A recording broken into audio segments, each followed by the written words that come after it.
Nous sommes avec Christian Delcourt, qu'on est toujours très content de retrouver sur nos antennes avec le festival musical Les Printemps de Saint-Laurent. Et je vois au-dessus, sur le petit folder, 15e édition déjà. Et oui, ce festival a été créé en 2004. L'an dernier, nous n'avons pas pu l'organiser malheureusement, faute de salles disponibles. Mais oui, c'est la 15e édition. Le temps passe et on est toujours là. Alors, on a décidé de ramener ça finalement sur un seul week-end, parce que je me souviens avant, c'était 2 week-ends. C'est peut-être plus pour une question de facilité, de logistique. Moi, c'est surtout pour une question de travail, parce que vous pensez bien qu'un festival comme celui-là, ça demande énormément d'heures de travail. Et nous avons bien entendu un comité constitué de gens bénévoles dont nous faisons partie. Mais les bénévoles deviennent de plus en plus rares, alors nous faisons appel à tous ceux qui seraient éventuellement intéressés à se joindre à nous pour organiser ce festival. Donc, cette année, nous avons décidé effectivement de ne faire qu'un week-end. Alors, parlons un petit peu de la programmation. Ça commence le vendredi, ça se passe au Centre culturel rue Van der Velde à Couillet. On a quitté l'église pour le centre culturel. Oui, c'est une question d'organisation. En fait, bon, on y retournera dans cette église qui est vraiment merveilleuse. Et de toute façon, dans les statuts de création de notre festival, un des buts était de mettre en valeur l'architecture de cet endroit. Donc, cette année, on fait tout au centre culturel pour une question de facilité au niveau organisation. Et dans la mesure où nous avons quand même un gros concert de jazz, on va en parler, on a décidé de tout faire là-bas. C'est plus facile pour nous. Alors, le 8 mars, Sébastien Coles chante du Brel. Il n'y avait jamais eu ça? Non, c'est la première fois. J'ai eu l'occasion de travailler avec ce garçon qui est vraiment un très très très très bon chanteur. Il a été cité dans plusieurs concours, il a un prix du Conservatoire de Bruxelles. Et la grosse particularité, en général, quand on parle d'un artiste disparu, c'est souvent du plagiat.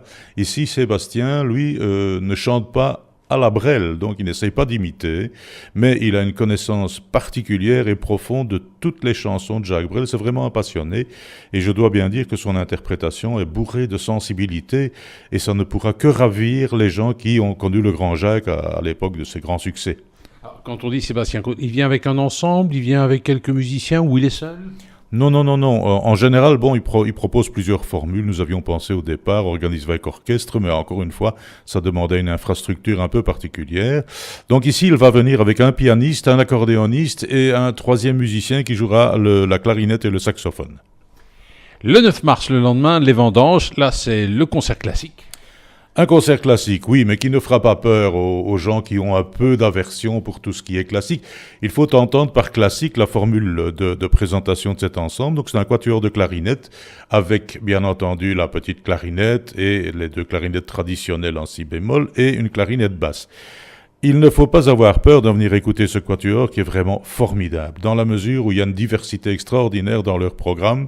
Et je dois bien vous dire que je les ai engagés parce que je les connais particulièrement. Ils viennent d'obtenir un prix à un concours important de musique de chambre à Paris. Ça vaut vraiment le déplacement, quoi. Qu'on soit amateur ou pas de clarinette, on entendra d'abord de la musique avec beaucoup de variété. Oui, c'est 4 musiciens, c'est bien, c'est un quatuor. Hein, ouais. C'est un quatuor, tout à fait, oui. Et puis le 10 mars, là, au Centre culturel rue Van der Velde, c'est presque une habitude. Le NATO Jazz Orchestra, le Big Band du Shape, il vient chaque année, hein. Bon, il ne vient pas chaque année, mais c'est vrai que les amateurs du genre sont particulièrement intéressés. Ça va très loin dans l'intérêt qu'on porte à cet orchestre, parce que j'ai aussi des clients, oui, j'ose appeler des clients, des gens qui sont fidèles au festival, qui ont demandé si les musiciens seraient habillés en militaire. Vous voyez jusqu'où va la précision dans l'intérêt qu'on porte à un ensemble. Évidemment, le shape, c'est un ramassis. Bien que ce soit un mauvais terme, c'est un ramassis d'excellents musiciens, tous des Américains cette année-ci. Ils ont un nouveau chef, ils ont une formule un peu différente, et bien entendu, ils répondront à l'appel du public en nous jouant des œuvres de Glenn Miller, même s'ils ont un autre répertoire. Alors, autre chose, cette année-ci, ils viennent à 20 musiciens. Parce que cela dépend évidemment des affectations militaires du groupe, mais ici ils ont quand même un fameux orchestre, 20 musiciens, une section complète de sax, 4 trompettes, 3 trombones, plus la section rythmique, ce sera vraiment enthousiasmant. Ça, je pense bien. Donc, ne manquez pas, hein, le festival musical Le Printemps de Saint-Laurent.